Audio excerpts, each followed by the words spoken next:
ഉറൂസ് വളരെ റാഹത്തായിരുന്നു. എന്റെ ജീവിതത്തിൽ വലിയ സന്തോഷമുള്ള ആദ്യ വർഷത്തിലാകുന്ന ഉറൂസ് കൂടിയായിരുന്നു.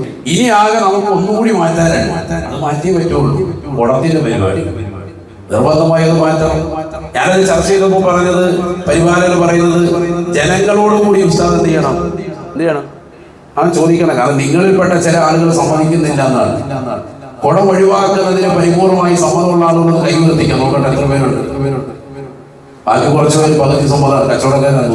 ഒന്നുകൂടി കൈവർത്തിക്കാം. നോക്കട്ടെ. കുടം പൂർണ്ണമായി ഒഴിവാക്കി ദീൻ പൂർണ്ണമായി മുറുകെ പിടിക്കുക. മാഷാ അല്ലാഹ് സ്വീകരിക്കട്ടെ.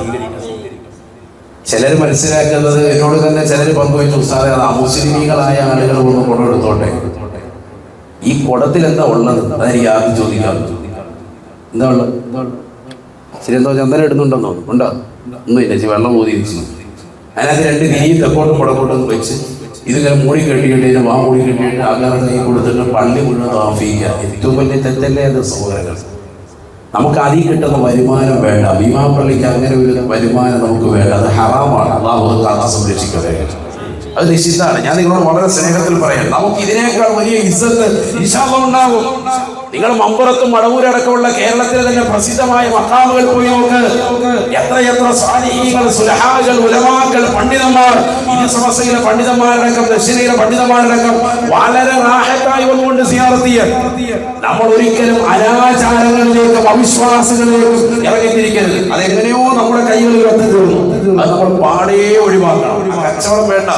ശക്തമായി ഞാൻ ജുമായ്ക്ക് തന്നെ പറയുന്നത്, ഇത് ഇനി പിന്നെ ഒരു 10 കൊല്ലം കഴിഞ്ഞിട്ട് പറയാനൊന്നും എന്നെ കൊണ്ട് വരില്ല. ഉള്ള കാര്യം തുറന്ന് നേരെ പോ.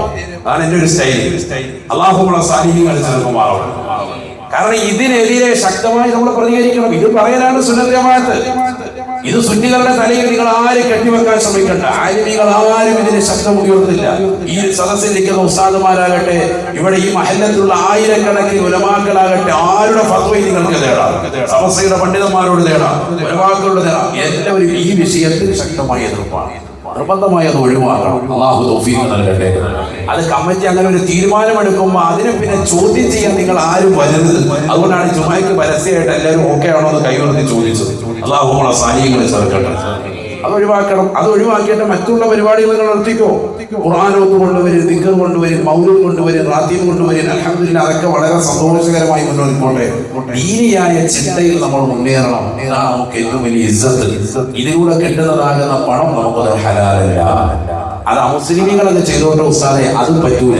കണ്ണ് നമുക്ക് ഹറാമാണ്. ആണോ അല്ലയോ? ഹറാമാണ്. അതിന് അമുസ്ലിമായ മനുഷ്യനെ ഒഴിച്ചു കൊടുക്കാൻ പറ്റുമോ? നമുക്ക് പറ്റൂലല്ലോ. ഹറാമായ സംഗതി അവനെ കൊണ്ടങ്ങനെ ചെയ്യിക്കുക. അപ്പൊ അയാൾ ചെയ്തോട്ടെ, അയാൾ തലയെ വെച്ചോട്ട് തവാഫ് ചെയ്തോട്ടെ എന്ന് പറഞ്ഞാൽ കാബയ്ക്കല്ലേ തവാഫ് ഉള്ളത്? നമ്മുടെ പള്ളിയിൽ അങ്ങനെ തവാഫുണ്ട്? അത് ആരോ ഒരാൾ ചെയ്തു വെച്ചു, ആരോ ഒരാൾ തുടങ്ങി വെച്ചു. അറിവില്ലാതെ ആരാണ്ട് ചെയ്യുന്ന ഉസ്താദേ നമ്മളതിന് നിൽക്കുന്നില്ല എന്ന് പറയുന്നില്ല. ആ കച്ചവടം ഇതിന്റെ പരിസരത്ത് പാടില്ല. ബാക്കി എല്ലാ കച്ചവടത്തിലും അല്ലാഹു ബറക്കത്ത് ചെയ്യട്ടെ. ഇത് ഒഴിവാക്കണം നിർബന്ധമായി. അറിവില്ലാത്തതുകൊണ്ട് പലരും അങ്ങനെ കൈവഴിയായി ചെയ്തു പോയിട്ടുണ്ട്. അതിനെ കുറ്റപ്പെടുത്തല്ല. ഇനി അത് ഒഴിവാക്കുണ്ടാവണം. അതിനെക്കുറിച്ചുള്ള അനൗൺസ്മെന്റ് ആണ് ഇന്ന് ജുമായ്ക്ക് നൽകുന്നത്. നിർബന്ധമായി നിങ്ങൾ അത് ശ്രദ്ധിക്കണം. എന്ത് വില കൊടുത്തും ഇൻഷാ അല്ലാഹ് ആ വിഷയത്തിൽ നിന്ന് പരിപൂർണമായി നിങ്ങൾ അത് ഒഴിവാക്കാൻ വേണ്ടി പരിശ്രമിക്കണം. അല്ലാഹു തൗഫീഖ് നസീബാക്കുമാറാവട്ടെ. ഈ ഒരു ഉറൂസ് കഴിയുന്നതോടുകൂടി നമ്മൾ എല്ലാ അനാചാരങ്ങളും ഇതുവരെ നടന്നു. ഇവിടെ ഒരു സിനിമാ പാട്ടില്ല. ഇപ്പോഴും ആളുകൾ എന്ന് പറയുന്നുണ്ട്, പ്രകാരമുണ്ടെന്ന് പറയുന്നുണ്ട്. അതുകൊണ്ട് ഭീമാ ഉമ്മയുടെ പൊരുത്തം നമുക്ക് വേണോ, അവരുടെ മദത് വേണോ, അവരുടെ കാവൽ വേണോ, ഇത് പാട് നിർമ്മാർജ്ജനം ചെയ്യണം. അല്ലാഹു തൗഫീഖ് നൽകട്ടെ. ഇമാം എന്ന നിലയിൽ ഈ മിമ്പറിനോടും മെഹ്റാബിനോടും നീതി പുലർത്തിക്കൊണ്ടുള്ള വർത്തമാനമാണ് ഞാൻ ഈ പറഞ്ഞിട്ടുള്ളത്. വളരെ സ്നേഹത്തിൽ പറയുകയാണ്. ഇതിനെതിരെ നിന്നാൽ നാളെ ദുനിയാവ് കേൾക്കും, ആഖിറത്ത് നഷ്ടവും. ഇതിലൂടെ നിങ്ങൾ എന്തെങ്കിലും സമ്പാദിച്ച് പോക്കറ്റിൽ കൊണ്ട് പോയിട്ടുണ്ടെങ്കിൽ വല്ലാഹി സുമ്മ വല്ലാഹി ഗുണം പിടിക്കില്ല. ഈ പൈസക്ക് ഈ പറഞ്ഞ കുടത്തിന്റെ പരിപാടി നടത്തിയവരാണ് ഒഴുങ്ങുന്നതെങ്കിൽ ഒരു ഗുണം ഉണ്ടാവില്ല. മക്കൾ സാരിയാവൂല. അതിനൊന്നും എന്നോട് നിങ്ങൾ യാതൊരു ഒതുക്കും വെച്ചിട്ട് കാര്യമില്ല. ദീൻ പറയാൻ ബാക്കിയുള്ള എല്ലാം അല്ലാഹു സുബ്ഹാനഹു വ തആല ദീനനുസരിച്ച് കൊണ്ട് നിലനിർത്താൻ അല്ലാഹു തൗഫീഖ് നൽകട്ടെ. കഴിഞ്ഞ ജുമായ്ക്ക് നമ്മളൊരു കാര്യം പാസ്സാക്കി. അൽഹംദുലില്ലാഹ്, അത് എല്ലാവരും കൂടി ശ്രദ്ധയിലുത്തി അത് ഒഴിവാക്കിയതായിട്ടാണ് അറിഞ്ഞത്. അല്ലാഹു കബൂൽ ചെയ്ത് അനുഗ്രഹിക്കുമാറാവണം. അതായത് ഓർക്കുന്നില്ലേ കുടത്തിന്റെ പരിപാടി? അത് പരിപൂർണമായി ഒഴിവാക്കിയിട്ടുണ്ട്. അല്ലാഹു കബൂൽ ചെയ്ത് അനുഗ്രഹിക്കുന്നത്. ഇവിടെ ഒരു കാര്യം നമ്മൾ ജമാഅത്ത് ആളുകളോട് പറയുമ്പോൾ അതിന് പൂർണ്ണമായി സഹകരണമാണ്. അത് നമുക്ക് ഇസ്സത്തിന് കാരണമാണ്. അൽഹംദുലില്ലാഹ് അല്ലാഹു ഇത് കബൂൽ ചെയ്തിരിക്കട്ടെ. ഇനി ഇത് പറഞ്ഞ് നമ്മളെ ഇനി ആരും കളിയാക്കി രസിക്കാനോ സോഷ്യൽ മീഡിയയിൽ ഇനി ആരും മുതിരരുത്. അത് പറയുമ്പോൾ തന്നെ പറയണം ഇവിടെ അങ്ങനെയുള്ള ഒരു പരിപാടിയില്ല, അത് ഒഴിവാക്കപ്പെട്ടിരിക്കുന്നു എന്നുള്ള കാര്യം ഉണർത്തുകയും വേണം. അൽഹംദുലില്ലാഹ് അതിനുവേണ്ടി സഹകരിച്ചിട്ടുള്ള മുഴുവൻ ആളുകളെയും അല്ലാഹു കബൂൽ ചെയ്തിരിക്കട്ടെ. എല്ലാ കച്ചവട സുഹൃത്തുക്കൾക്കും അല്ലാഹു ബറക്കത്ത് ചെയ്യട്ടെ. ഇസ്സത്ത് അല്ലാഹു നിലനിർത്തുമാറാവട്ടെ. ദുനിയാവിലും ആഖിറത്തിലും അല്ലാഹു ഇമാമുമ്മയുടെ പൊരുത്തവും അവരുടെ മദതും ഹിഫ്ളും ഹിമായത്തും അതിലൂടെ സ്വർഗ്ഗപ്രവേശനം അവരോടൊപ്പം നമുക്ക് എല്ലാവർക്കും അല്ലാഹു സാധ്യമാക്കുമാറാവട്ടെ.